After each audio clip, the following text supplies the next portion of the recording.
மதுராந்தகம் தொகுதி மரகதம் குமரவேல் வெற்றி பெற்றிருக்கின்றார் அதிமுகவில்.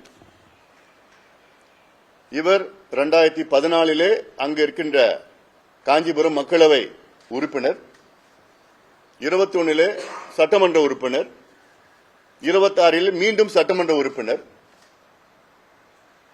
கடந்த 2 தேர்தலில் பாட்டாளி மக்கள் கட்சியினுடைய பங்களிப்பு அவருடைய வெற்றிக்கு மிகப்பெரிய பங்களிப்பு.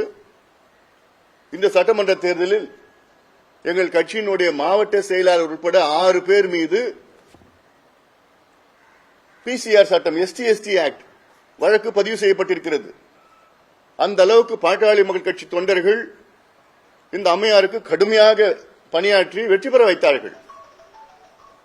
இங்கே மட்டுமல்ல, பெருந்துறை, தாராபுரம், இந்த 3 தொகுதிகளில் எங்கள் கட்சியினுடைய பங்களிப்பு மிகப்பெரிய பங்களிப்பு.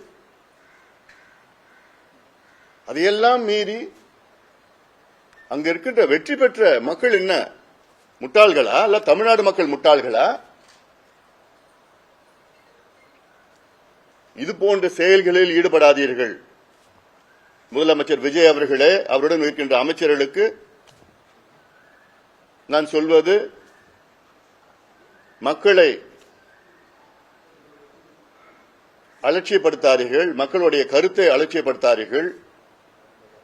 உங்களுக்கு இத்தனை கோடி இளைஞர்கள் வாக்களித்தார்கள், அத்தனை பேரும் இடைத்தேர்தலில் உங்களுக்கு எதிராக வாக்களிப்பார்கள்.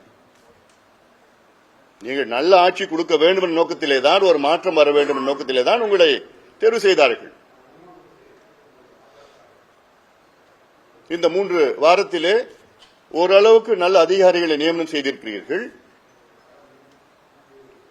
இந்த டாஸ்மாக் கடைகள் எல்லாம் மூடுகின்ற செயல்களை நாங்கள் வரவேற்றிருக்கின்றோம். 5 ஏக்கருக்கு குறைவாக உள்ள விவசாயிகளுக்கு கூட்டுறவு கடன் முழுமையாக தள்ளுபடி செய்வோம் என்று சொன்னீர்கள். அதில் ஒரு முதல் கட்டமாக 50,000 தள்ளுபடி செய்திருக்கிறீர்கள். நேற்று 69 விழுக்காடு இடஒதுக்கீட்டை பாதுகாக்க ஒரு ஆய்வு நடத்தியிருக்கிறீர்கள். இதெல்லாம் நாங்கள் வரவேற்கின்றோம். ஆனால் அதற்கு நேர்மாறாக இது போன்று ஒரு மோசடி செயலை 20 நாட்களில் எவ்வளவு சிரமப்பட்டு இவர்களை சட்டமன்ற உறுப்பினர்களாக நாங்கள் உருவாக்கியிருக்கின்றோம். நாங்கள் என்று சொன்னால் எங்கள் கூட்டணி.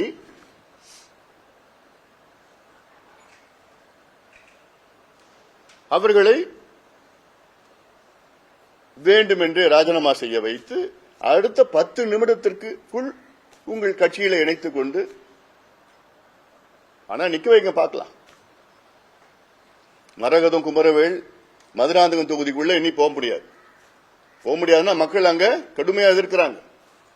அதே போன்றுதான் தாராபுரத்திலும் சரி, அம்பாசமுத்திரத்திலும் சரி, பெருந்துறையிலும் சரி.